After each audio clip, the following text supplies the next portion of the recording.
Hey there guys, this is Ignite with Fire and welcome to the debut episode of my Skylanders Giants Let's Play for the Nintendo 3DS. So, this Let's Play is going to be to 100% for this game, and I'm going to play with as many characters as possible. I am definitely going to play with all of the core and giant characters, but playing with all of the variants is going to be extremely challenging because there are so many of them at this point, and I do not even own Royal Double Trouble and Polar Whirlwind at this moment, so you definitely will not be seeing them.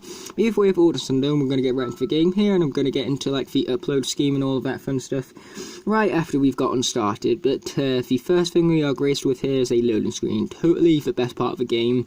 Not being sarcastic, 100% awesomeness right here. In case you guys didn't get it, I was actually being sarcastic, even though I did say I wasn't being sarcastic, but by saying I wasn't being sarcastic, I was just emphasising the fact that I was being sarcastic. Because when someone's being sarcastic, when you say you're not being sarcastic, it just emphasises the fact that you are being sarcastic, if that makes any sort of sense. But as you can see, all three of these profiles here are all new, so you guys will probably guess that I've never actually played this game before, but let me tell you this, I find this game to be better than the first one. And why would I say this if I haven't even played it? Well, the answer is that I have played this before. It was just on a different cartridge, because I used to play it when I was around my friend's house, because he owned this game. But I never cleared the game, so it's going to be not only my first time to clear the game in this Let's Play, but my first time to 100% it as well. But without further ado, we're going to get right into this first profile right here. So, let's get going. Greetings, Portal Master. I have been waiting for you. I am Eon. And this is Skylanders, a magical world of wonder and adventure, protected by the greatest heroes ever known, the Skylanders. And I see you have found a giant, which is why I have sought you out. I haven't found one of them, I found all 12 of them. Something evil now threatens Skylanders. Something from its distant past. The Phantom Tide. Captained by the most fearsome giant pirate ever to plunder Skylanders. Captain Frightbeard.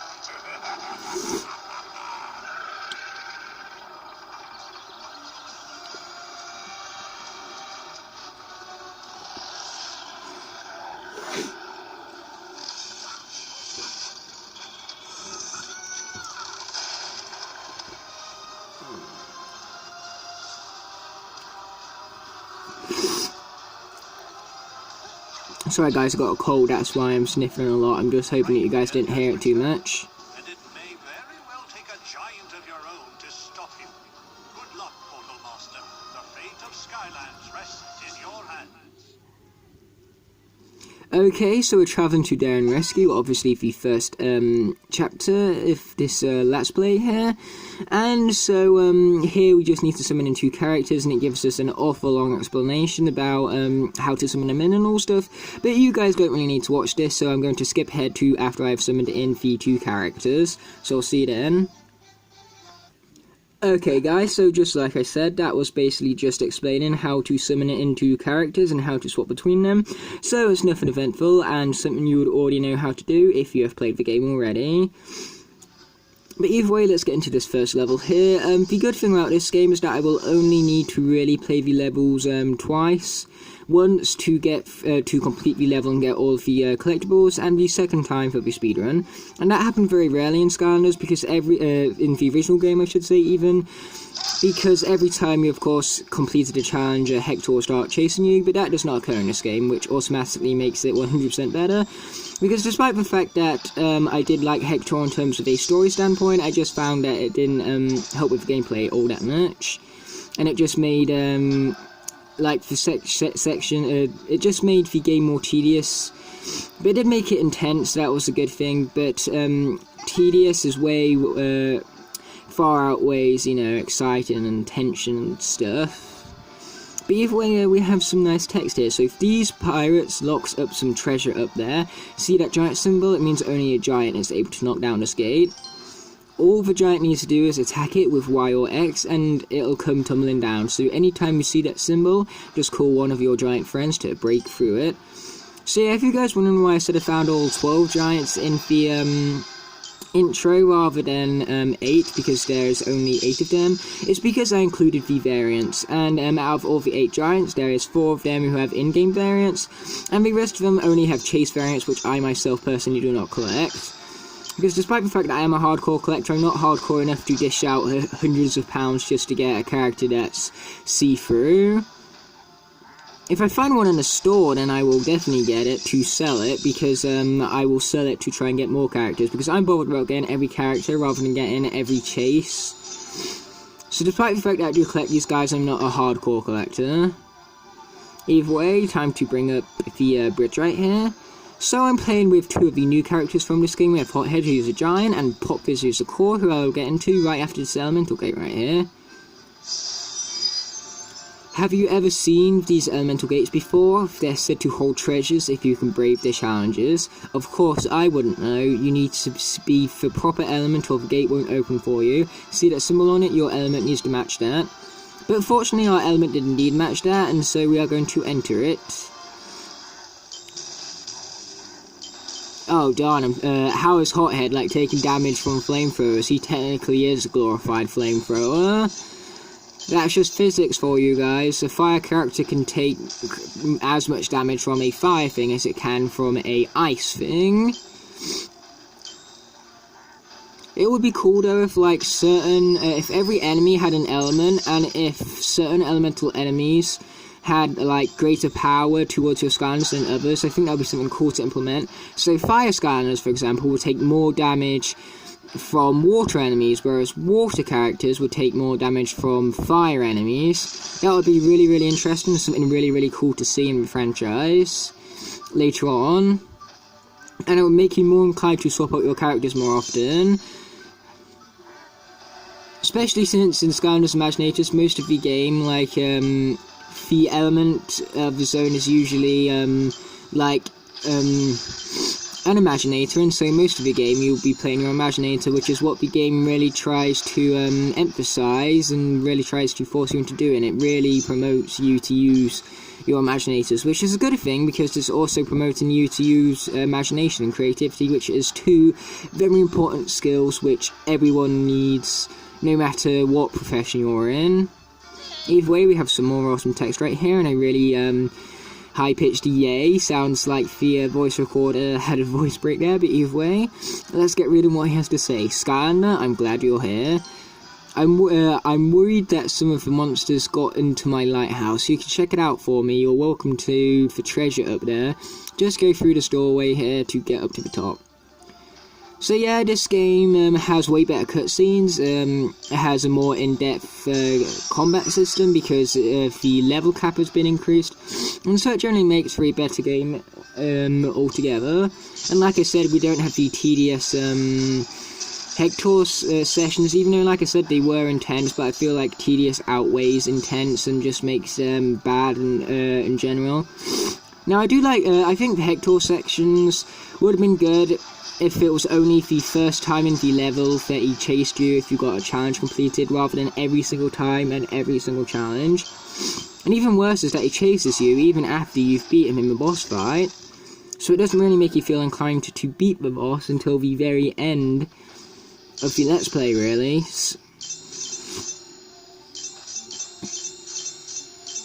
Because even if you do defeat him early on, it's not going to have any effect on the rest of your playthrough. But either way, we've got the magic challenge right here, so it's a perfect time to go with Popfizz, one of my new favourite core characters. If not my actual favourite, he's definitely my favourite out of all of them in the console version. But as for this one, however, I do find that there are a few who are slightly better than him. Flashwing is also very good in both of these versions, and Chill as well. Chill was actually a huge surprise for me. I was not expecting Chill to be as good as she actually was. Like, honestly, it took me forever to get Chill, and I'm so disappointed in myself for judging her character just by her design. Because I found her design to be more female for my liking. Which, I've now gone over that, but when you was younger, you know, if you was a boy, you tend to like boy characters more than girl characters. But that was just when I was younger. Now I've learned to accept females. If they're badass, then I like them, and that's why I love Chill and Flashwing so much. definitely some of the highlights of not just this game, but the entire franchise, in my personal opinion. And I think in Skylanders Trap Team, I think that Chill was way more deserving of a return than what Jetback was. But Pop Fizz, however, oh, he can return as much as he wants, because like I said, Pop Fizz is awesome. Oh darn, took some damage right there. This guy's Pop Fizz is just has a very similar moveset to what it does in console version. The only difference is that he can't actually turn into a giant beast, which is such a shame. But he can change his potions and he can lob them. But he's nowhere near as good in this 3DS version as he is in the console. That's because he can't turn into a beast, and turning into a beast was definitely the highlight for him in the console version. So having that absent, of course, makes him nowhere near as awesome. Either way, we got some more giant areas, enemies, and a brand new treasure chest. Hothead I prefer to Pop Fizz right here, and the Hothead is actually way better in this version than what he is in the console, I do have to say as well. But that's because, like, he can annihilate these chompies just by motoring over them, and he can summon his motorbike much more easily than what he can in console version. Because all you got to do to summon his motorbike in this one is dash. Whereas in the console version you need to like push 2 buttons at the same time, and that can be hard to do at points. Oh come on guys, it was a fair game. Sheesh, some people are just sore losers. Hey Skylander, can you take care of those guys so I can get out of here? Okay, let's have a small little debate in this comment section. Do we really want to save Flynn or not really? Okay, saving him will be doing. Just because, you know, we're nice like that. I can just imagine people being like, oh, but do we have to? Yeah, we have to. Okay, so let's explore the area for some treasure chests. I think there is one hiding around here somewhere. Yeah, like I said, I want to get all of these objectives cleared in the first, run through of the level here. And because we got no Hector chasing us, that will make it a bunch more easier for us. Even though I think someone chasing us would have been even better in this game, because, what if Dreadbeard, like, was about to eat the island, so we had to hurry and get off it very quickly, and so that's how they could have implemented the timer again. But I am also kind of glad that they didn't do that again, because like I said, it did get tedious after a while, especially since Hector chased you after every single challenge. But either way, well, if it isn't my favourite Skylander, I know this looks bad, but I was just about to make my big move, thanks for the assist. You may be wondering how someone as handsome as me would get captured, huh? Apparently those pirates really want the cake recipe I won of them in a game of cards back there. I'll grab the rest of my gear and if they took and meet you at my airship. Just head down the docks behind me and you'll run into it. Watch out for pirates. Okay, let's get doing it. So I'm going to swap to Pop Fizz in a minute here, because he's a much faster runner than what Hothead is, as you guys can tell immediately. So this, I didn't actually talk about the upload scheme yet, even though I promised I would, but either way, as to how I'm going to be doing it, just like Skylanders Spyro's Adventure for the 3DS, it's going to be uploaded every other day, and each episode is going to contain a different chapter. But arenas are not going to be dedicated their own video. Arenas are going to be compiled in with the chapter that came before it, or the level I should really say. So that's going to make the Let's Play nice and efficient, and actually a lot longer than Skylanders Spyro's Adventure, because there's more levels in this, and it's also going to make it more more manageable, you would say, and more neat.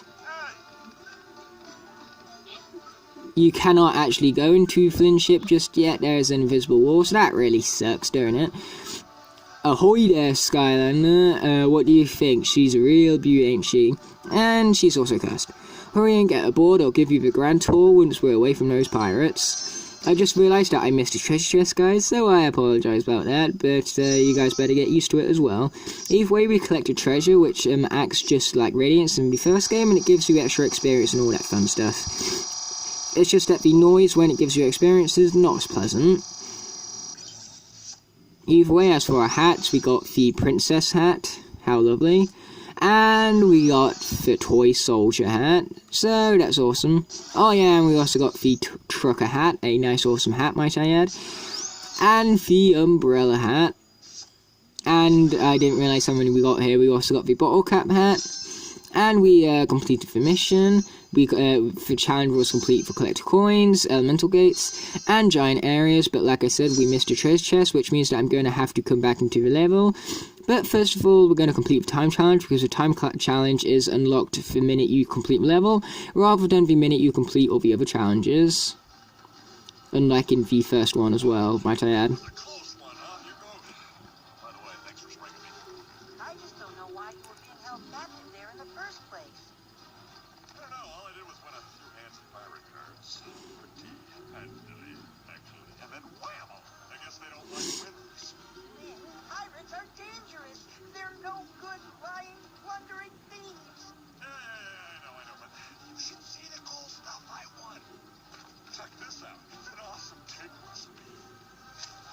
Yeah, that looks like a cake recipe, Flynn. Good job.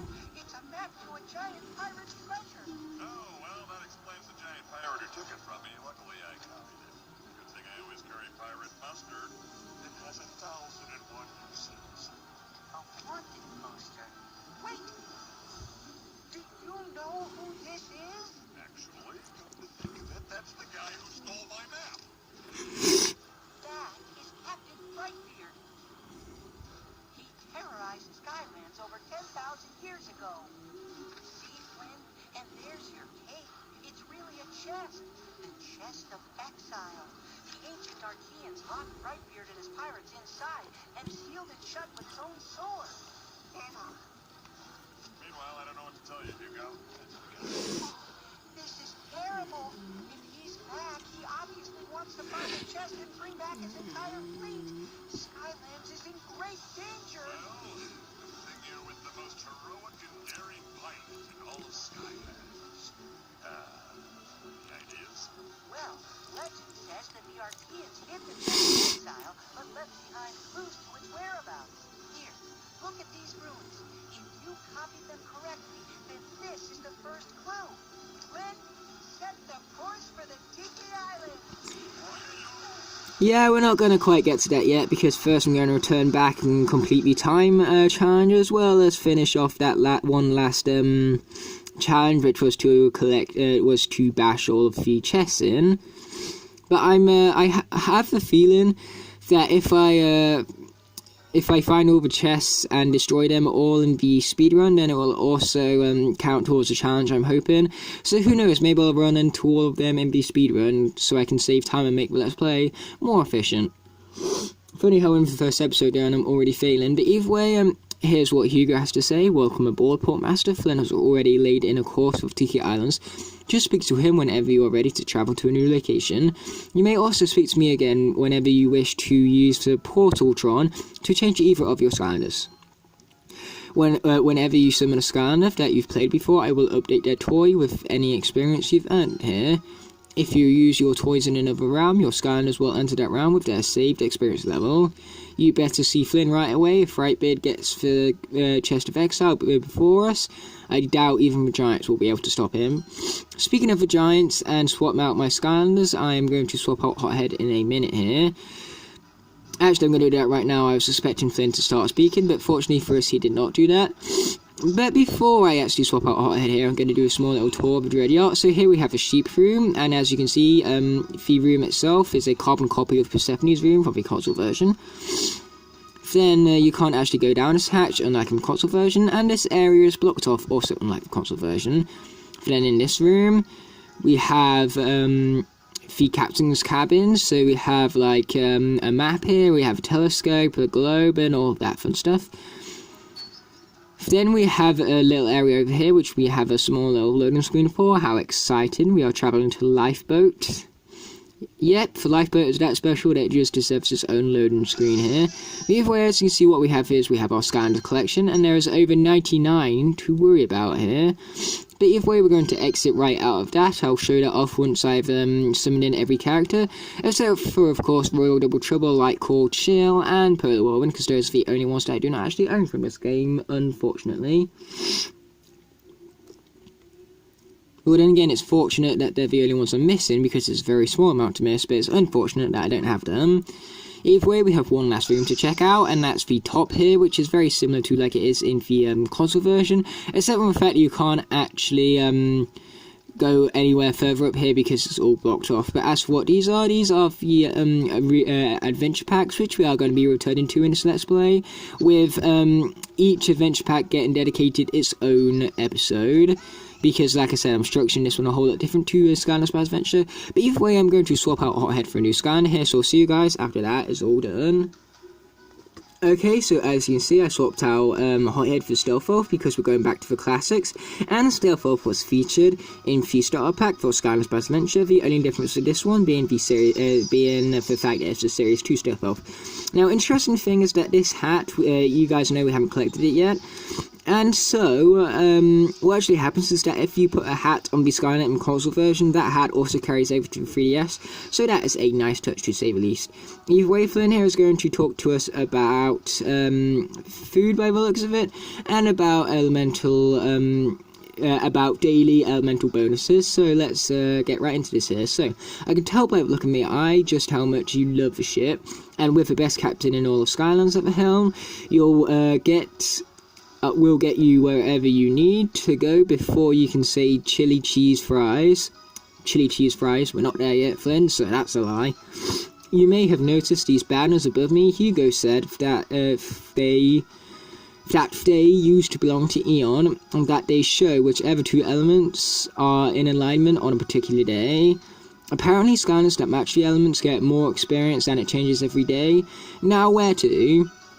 Okay, we're going to go back to Pirate Bay, and we are going to reattempt this right here, so we're going to do the time challenge. Yeah, I don't know if you can actually get the challenge completed for chests while doing the speedrun. I doubt it, but we're still going to try it nonetheless. So if we come across chests, then I will open them up and see if the challenge counts. Either way, I like Stealth Elf here. She's a very good speedrunner. I could have chosen Ignitor, but I decided now we'll leave him for a later episode. And I didn't want to choose Dark Sparrow either because I didn't want two characters of the same element. The only time I will use two characters of the same element is to compare and contrast. So like I might have Ignitor and Legendary Ignitor both on the game at the same time, even though their movesets are exactly the same, because the only variant that has a different moveset to the original is Spyro, not Spyro. So as for the challenge, we're doing almighty fine right now, and I just realised there's a treasure chest up there, so we can't bash in all the chests in this speedrun anyway, because I do not have a giant summon anymore. And plus, the treasure chest isn't even spawned, because as you can see up there, there is no more, the treasure chest isn't even there. Unless they don't spawn if you've collected them, which I'm pretty sure they do respawn every time you go back into the level. So that's a clear indication that you cannot clear challenges in the time challenge, basically speaking. Either way, we're going to continue here with Series 2 Stealth Elf. The only difference with, another difference with Stealth Elf, this Stealth Elf and the normal Stealth Elf, is the WoW power ability. And apparently that chest is there. Huh, that's funny. I swear the other one that was on top of that ledge weren't there. Unless that was a hat we got last time. I can't quite recall.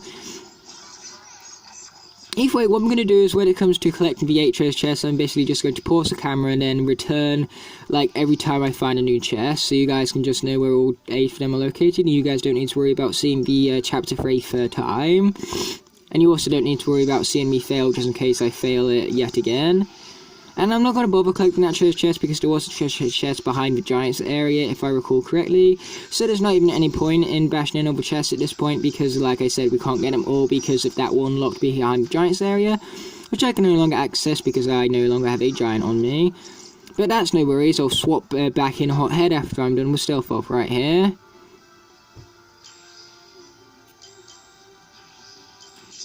So let's keep it moving here. We have 2 minutes left, which is plenty of time. I don't think we have much longer left in the level here. And Stealth Elf here is doing just fine in terms of timing because she's a great speedrunner. She's also got a lot of power as well, like even more so than in the first game. It's awesome. But her moveset is exactly the same to the original Stealth Elf, except for the fact that, like I said, she gets the extra WoW power ability. which for most of the characters, Series 2s in this games are very, very good. Especially Double Troubles. Double Trouble definitely has the best WoW power in like both versions of the game, at least in my opinion. Because Double Trouble gets extremely overpowered when he has his WoW power, and it's even more so if you choose the doubles path with him in console, because like you can create devastating combos with that, and so that makes him so good in console version. Series 2 Double Trouble I'm on about, obviously. So here's Flynn here. We're not going to worry about that dialogue since we already know what it's all about and stuff. Come to think of it, these pirates are sore losers, you know, like, if Flynn won the map, then they should have let him keep it, you know, they shouldn't get mad and steal it back from him just because they lost it in a match of cards or whatever. Probably Skystones in all fairness, because that's what pirates seem to always play for some reason, because pirates always seem to play card games and they always seem to be no good at it. So let's continue here.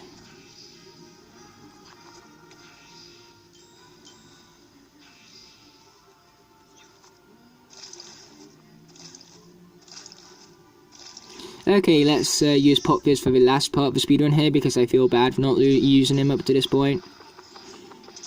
Okay, there's that guy taken out. Yeah, I do not prefer this guy in this version. I way prefer him in console, because he's so much better like that. But, hey ho, it's whatever at this point. So yeah, like I said, I'll basically I'm going to swap out Pop Fizz for Hothead right now, so what will be left is Hothead and Stealth. And I'm just going to show you all of the treasure chests as I find them, rather than you guys seeing me go through the whole level again, so that then you guys still, at the very least, know where all of the treasure chests are.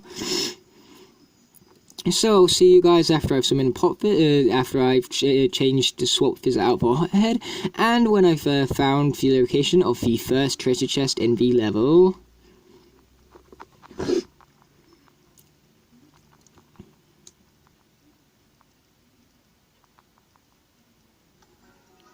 Okay guys, so I'll see you at the first treasure chest in a minute here. Okay guys, so if I recall correctly, the first treasure chest is behind this little locked gate here from the giants. So then again, that doesn't make it locked, it just means that it's much harder to like knock it down, so you need a more powerful character to do that, and the giants are able to compensate for that. And I did indeed recall correctly, because that was where the first treasure chest was located. As for the second one, you simply hop up to this platform right here, and as for the chests, if you want to destroy them quickly, you just need to walk into them with a giant. So I'll see you guys at the third chest. Okay, as for the third chest, the treasure chest here, what we need to do is tilt this platform to the left, and then you can attack the treasure chest from the platform that is to the left of it. So I'll see you guys at the fourth treasure chest. Okay guys, as for the fourth one, all you need to do is head over this area right here, and wait for this guy to finish with his dialogue, of course. Okay, as for where the treasure chest itself is, you don't need to worry about that room, because there is no treasure chest located over there, but the treasure chest is in fact located over here, so I'll see you guys at the fifth treasure chest. As for the fifth treasure chest, this is the one we missed the first time round, and all you need to do is head to this area over here that was to the right in that split path moment right there. So I'll see you guys at the sixth and seventh treasure chests. As for the sixth treasure chest, it is right here, and the seventh treasure chest is right beside it, with its location being right there. So I'll see you guys at the eighth and final treasure chest. Okay, so right after you rescue Flynn, just follow my lines right here, and you will find the final treasure chest, which is known as the 8th one in the level. So in this level, there are exactly 8 treasure chests, so that's why the objective calls for 8 of them. So as you can see, the challenge has been completed, so now I'm going to see you guys at the final screen, which will accommodate me for finding and destroying all of these chests. So I'll see you guys so that then the accommodation can unfold before your very eyes. So yeah, see you there. Okay, so as for the last part of the video here, we're going to watch this screen as it congratulates me for, of course, completing the challenge, which was destroying the 8 treasure chests. So I hope you kind of liked the new structure I'm doing in the video. So basically, if I fail a challenge, then I'm just going to do a short compilation of it, rather than me running through the level again, just in case I do fail it. And like I said, I cannot edit out my fails because of the limited editing software I have on me right now. Either way, we're not going to bother watching that again, so instead we are going to watch a very exciting cutscene instead. I'm sure you guys would way rather be watching this to the cutscene. Like 100%, and totally not being sarcastic this time. But again, by saying I'm not being sarcastic, I'm just emphasising the fact that I am being sarcastic. But either way, that's going to do it for this episode. So thanks for watching, guys, and we'll see you in the next one. Peace.